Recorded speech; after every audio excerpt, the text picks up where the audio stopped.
Mari saudara kita tundukkan kepala kita berdoa. Bapa di dalam surga, kami bersyukur Tuhan hari ini kami masih diberikan kesempatan untuk boleh datang beribadah, memuji Tuhan dan mendengarkan firman Tuhan. Tuhan, kami siap mendengarkan firman-Mu, biarlah firman-Mu pada pagi hari ini boleh menguatkan kami. Iman kami boleh semakin bertumbuh dan mengenal Tuhan lebih dalam lagi. Pakai hamba-Mu yang terbatas ini Tuhan, biarlah suara Tuhan sajalah yang boleh terdengar. Di dalam nama Tuhan Yesus kami berdoa dan bersyukur. Amin. Shalom, selamat pagi Bapak Ibu Saudara yang dikasihi Tuhan. Saya ajak untuk kita semua membuka Alkitab kita. Kita buka Alkitab kita dari Matius 9 ayatnya ke-35 sampai 38. Matius 9 ayatnya yang ke-35 sampai 38. Saya akan membacakan bagi kita semua. Demikianlah Yesus berkeliling ke semua kota dan desa. Ia mengajar dalam rumah-rumah ibadat dan memberitakan Injil Kerajaan Surga, serta melenyapkan segala penyakit dan kelemahan. Melihat orang banyak itu, tergeraklah hati Yesus oleh belas kasihan kepada mereka, karena mereka lelah dan terlantar seperti domba yang tidak bergembala. Maka katanya kepada murid-muridnya, tuaian memang banyak, tetapi pekerja sedikit.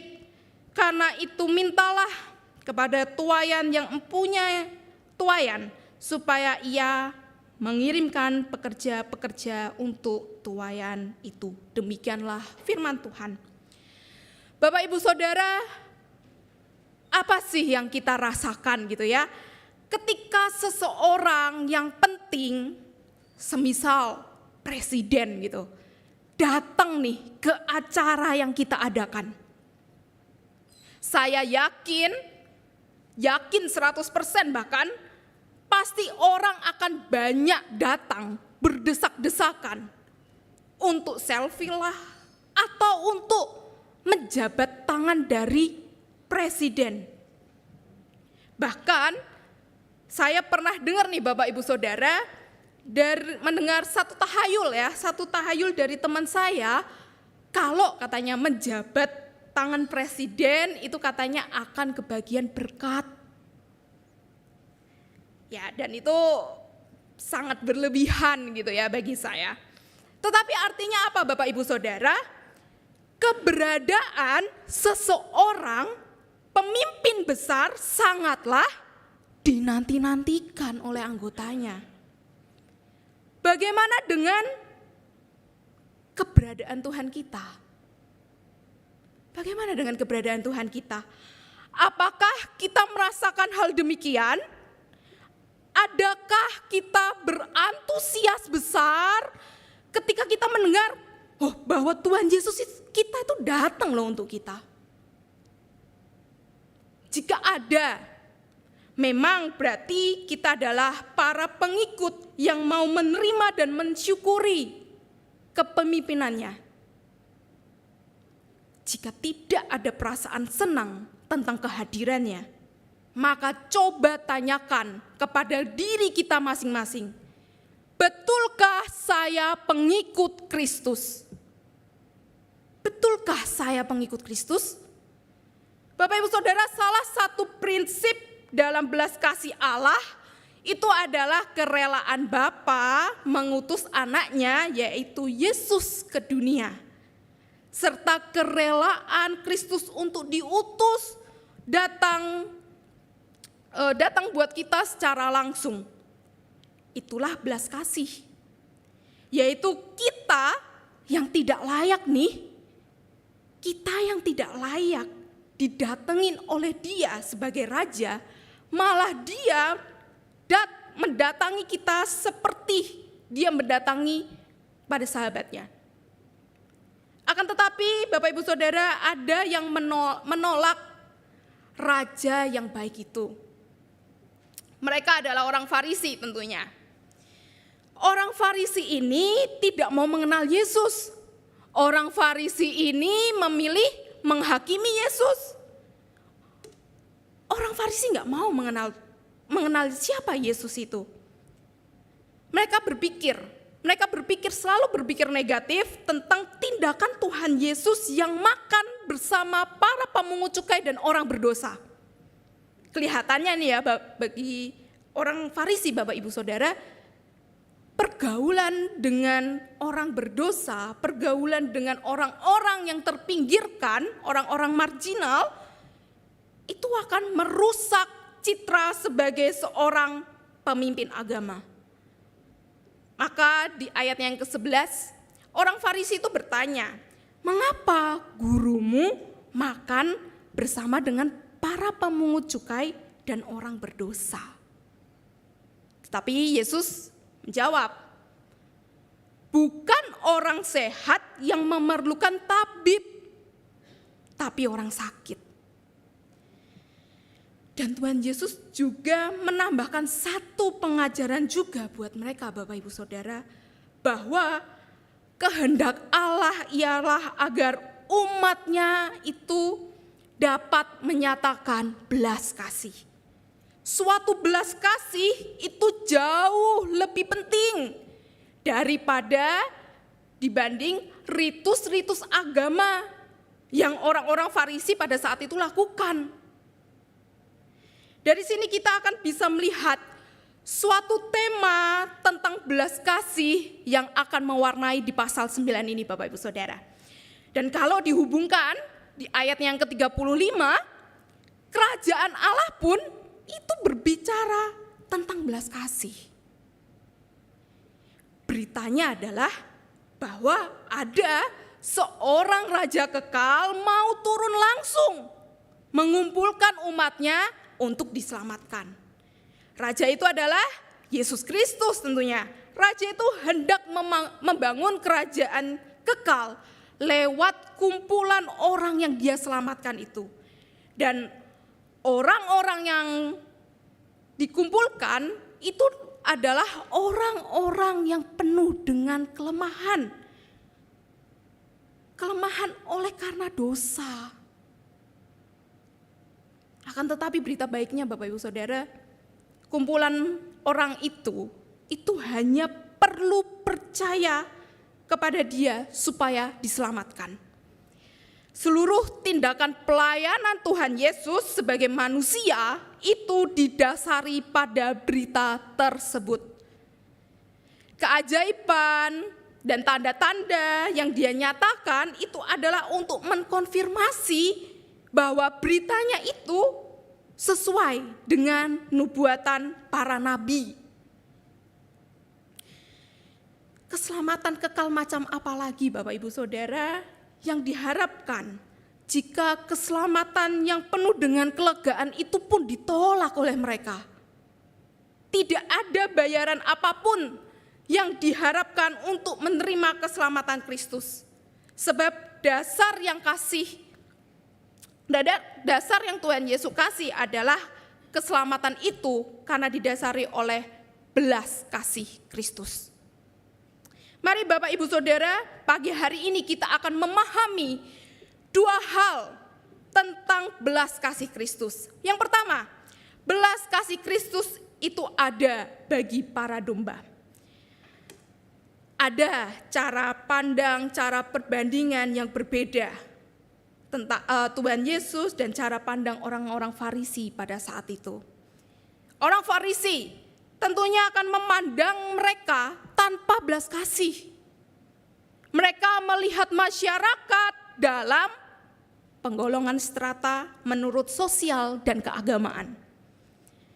Orang yang berstatus sosial baik dalam kerajaan, tentu pasti orang Farisi akan menghargai mereka. Coba lihat anak yatim piatu, coba lihat para janda, pengemis, orang yang penyakitan, apa ditengok tuh? Enggak akan dihargai. Orang yang berstatus agama yang saleh itu akan dianggap hebat. Sedangkan pemungut cukai dan orang-orang yang dinilai tidak rutin menjalankan kegiatan agama itu dianggap yang perlu dijauhi. Tidak ada belas kasih Bapak Ibu di dalam semuanya itu. Pandangan mereka adalah pada apa yang manusia pandang hebat. Tuhan Yesus memandang dengan belas kasih. Sebagai seorang raja, dia sama sekali tidak meniadakan seseorang dalam kerajaannya hanya karena status duniawinya. Sebagai seorang guru, dia tidak hanya memilih murid berdasarkan status pendidikan mereka. Sebagai seorang penyembuh, dia tidak hanya memulihkan mereka yang ada di golongan pejabat tinggi, tetapi rakyat kecil juga. Tuhan Yesus memandang dengan penuh belas kasih, dan di dalam belas kasih-Nya semua manusia tidak terdiri dari golongan apapun. Di dalam belas kasih-Nya setiap manusia adalah domba yang membutuhkan gembala. Belas kasih Kristus harus diberitakan dalam Injil tentang keselamatan dalam kerajaan Allah, Bapak Ibu Saudara.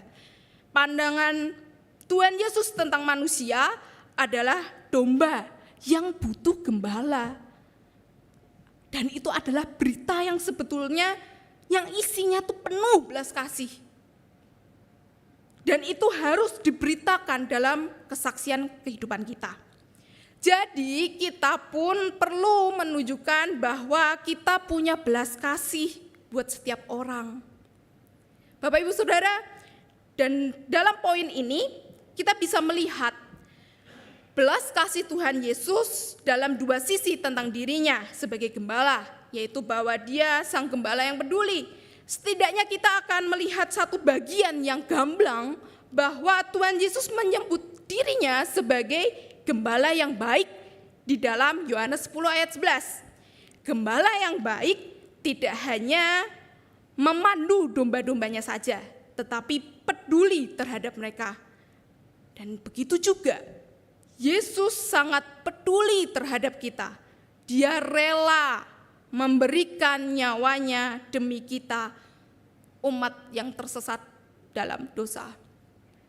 Dan yang kedua, sang gembala mencari siapa? Mencari kita yang tersesat. Lukas 15, di situ ada sebuah perumpamaan menceritakan tentang seorang gembala yang meninggalkan 99 domba yang aman untuk mencari satu yang tersesat. Dan ini adalah gambaran tentang bagaimana Tuhan mencari dan menyelamatkan setiap jiwa yang tersesat. Tak peduli seberapa besar dosanya. Maka dari Tuhan Yesus kita bisa belajar belas kasih itu memang datangnya dari hati, Bapak Ibu Saudara. Akan tetapi belas kasih yang Tuhan kehendaki itu juga perlu mewujud dalam tindakan, kepedulian, serta keaktifan. Yaitu keaktifan untuk bergerak bagi yang mereka memerlukan belas kasih Allah. Jika Kristus sendiri pun sebetulnya memandang bahwa setiap orang butuh belas kasih. Lalu bagaimana dengan kita hari ini, Bapak Ibu Saudara? Bagaimana dengan kita hari ini? Sebagai orang yang diselamatkan, kalaupun kita mampu melepaskan pengampunan, ataupun jika kita mampu memberikan bentuk kebaikan, bukankah itu adalah karena Tuhan sendiri yang memampukan kita? Sebab di dalam keselamatan kita, Kristus sudah terlebih dahulu memberikan belas kasih-Nya itu terhadap kita. Di dalam semua itu kita seharusnya dimampukan untuk menyatakan bahwa kita adalah orang-orang yang sudah dikasihi oleh Allah. Selanjutnya Bapak Ibu Saudara, yang kedua, mari kita memahami tentang belas kasih Kristus itu sangat berharga bagi para dombanya, sangat berharga. Meskipun Tuhan Yesus memandang gitu ya, bahwa semua orang lintas golongan adalah domba yang butuh gembala. Tetapi betapa terbatasnya pekerja untuk menuai para domba yang tercerai-berai itu. Dan para pekerja yang terlibat di dalam pengembalaan itu juga adalah milik Kristus. Ketika Tuhan Yesus melihat orang banyak itu, Dia melihat mereka penuh dengan beban berat. Mereka itu seperti domba-domba yang begitu kelelahan, domba-domba yang terlantar. Ketaatan mereka pada rutinitas agamawi dan tuntutan hukum Taurat itu sama sekali tidak melegakan mereka. Mereka melihat Allah itu layaknya algojo yang siap nih, yang mengeksekusi kalau aku lalai melakukan peraturan hukum Taurat. Mereka dibebani dengan aturan-aturan yang mereka harapkan bisa memastikan keselamatan kekal itu. Tapi sebetulnya apa yang terjadi? Aturan itu pun tidak dapat mereka taati dengan sempurna, bukan? Jadi orang-orang Farisi itu menolak Injil dan terlena pada tradisi Taurat yang membuat mereka menambahkan kuk perbudakan. Sedangkan pekerja dari Kristus adalah para pemberita belas kasih Allah, dan beritanya adalah Injil. Beritanya Injil, yaitu berita yang berkuasa, yang membebaskan orang percaya dari perbudakan dosa.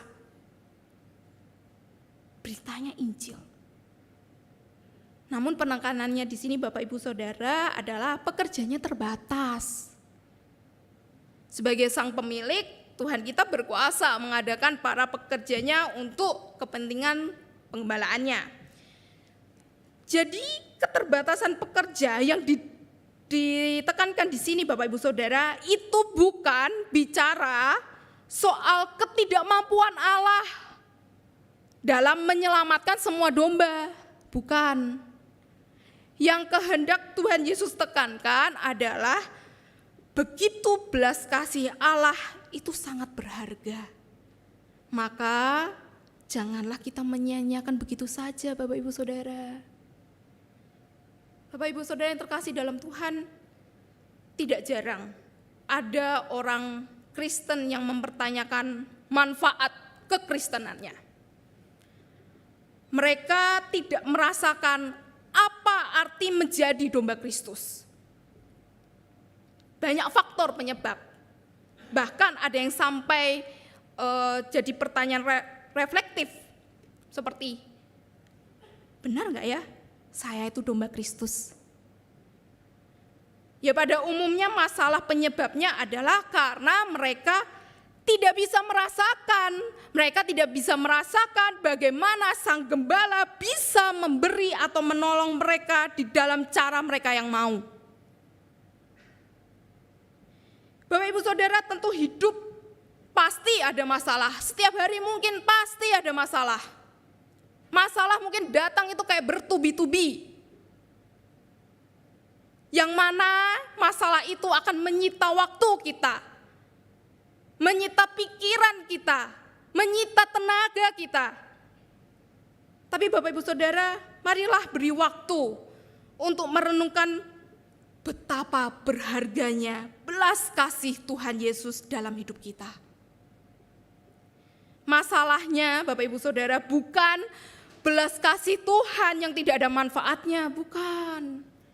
Kitalah yang gak mampu untuk melihat betapa besar manfaat itu karena kita tidak melihat betapa tidak layaknya kita mendapat belas kasih itu. Yang pertama, mungkin karena kita gak sadar bahwa kita adalah domba tak bergembala tanpa Dia. Atau yang kedua, mungkin juga karena kita sebetulnya tidak pernah ada di dalam tuntunan sang gembala itu. Dan yang kedua itu sangat mengerikan. Sungguh ironis kalau itu terjadi di dalam kehidupan kita. Maka Bapak Ibu Saudara, sering-seringlah kita buka hati kita, buka pikiran kita untuk supaya dimurnikan oleh firman Tuhan. Jangan sombong. Biarlah secara rohani, Roh Kudus itu bekerja, menginsyafkan kita sehingga ada penghiburan yang besar untuk kita bisa merasakan belas kasih Kristus. Kita perlu menyadari betapa berharganya kasih-Nya. Sebab di dalam belas kasih-Nya itu Bapak Ibu Saudara, kita menemukan pengampunan, kita menemukan pemulihan, bahkan harapan yang tak tergoyahkan. Mari kita merespons kasih-Nya dengan hati yang penuh syukur, dengan hidup yang mencerminkan kasih dan kepedulian terhadap sesama.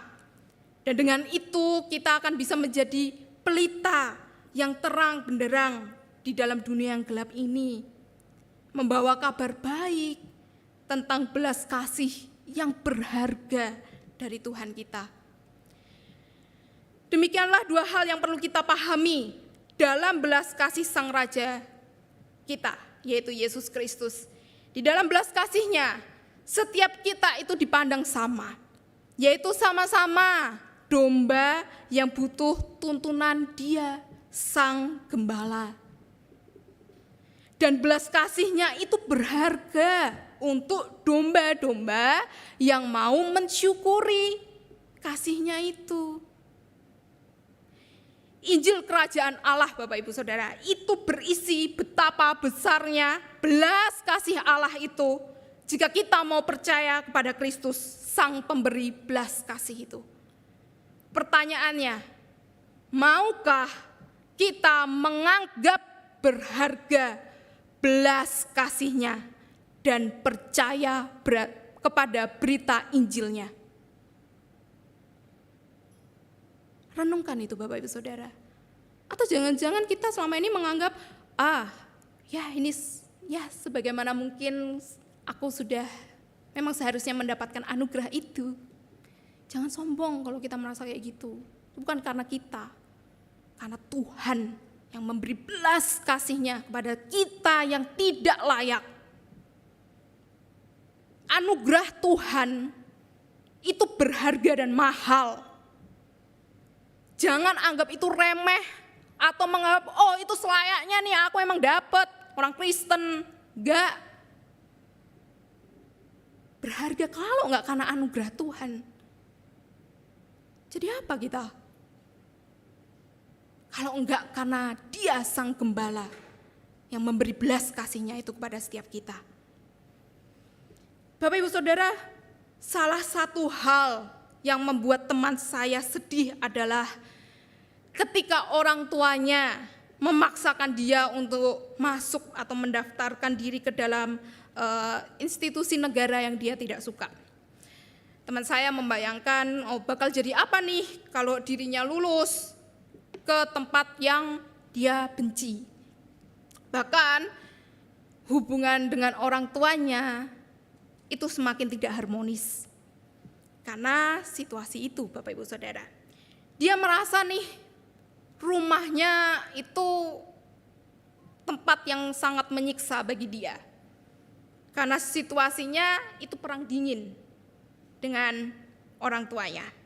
Suatu kali teman saya ini duduk di tempat tidur, dia memandang lemari yang penuh dengan foto-foto, baik itu dari wisuda dari TK, dari SD, SMP, SMA, foto-foto kecil, foto-foto dia beranjak dewasa. Dan entah kenapa ketika dia melihat itu dia semakin marah. Dia semakin marah dengan orang tuanya, dengan situasi waktu itu dia sangat marah. Yang dia pikirkan, kok jadi ribet sih? Kenapa malah memberikan pilihan yang gak enak seperti itu untuk masa depan dia? Kenapa jadi begini? Tapi gak lama kemudian Bapak Ibu Saudara, dia tiba-tiba menongak agak ke atas, dia menatap Dia menatap lukisan Tuhan Yesus sedang menggendong seekor domba kecil. Ada tulisannya, Tuhan adalah gembala yang baik. Lalu perlahan teman saya ini pemikirannya berubah. Yang awalnya marah sedemikian rupa, malah jadi sedih. Terus muncul ingatannya tentang, betapa baiknya Tuhan ya menolong aku dan keluargaku sampai detik ini. Sampai bisa bersekolah sampai sejauh ini.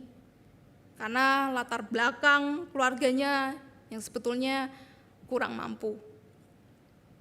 Maka muncul pertanyaan lagi dalam benaknya, Bapak Ibu Saudara. Tuhan lagi rencanakan apa sih buat hidupku? Tuhan lagi rencanakan apa sih untuk keluargaku? Di situ dia berdoa dengan sungguh, dan sejak itu besar dorongannya untuk mendalami rencana Tuhan lewat segenap relasi rohaninya dengan Tuhan. Bapak Ibu Saudara, terkadang kita suka fokus pada perspektif tentang luka-luka yang membuat kita menderita. Kita lebih suka menjilati luka-luka kita. Dan hal itu pun tidak mengubah sedikit apapun, Bapak Ibu Saudara. Gak akan merubah. Pandanglah belas kasih tentang hidup ini. Sebab dia adalah gembala yang baik. Dia adalah gembala yang penuh kuasa. Lewat itu kita akan dikuatkan dengan perspektif bahwa Allah memandang kita sebagai domba kesayangannya. Dan sebagai para dombanya, kita pun dikuatkan bahwa kita tidak akan kekurangan satu apapun.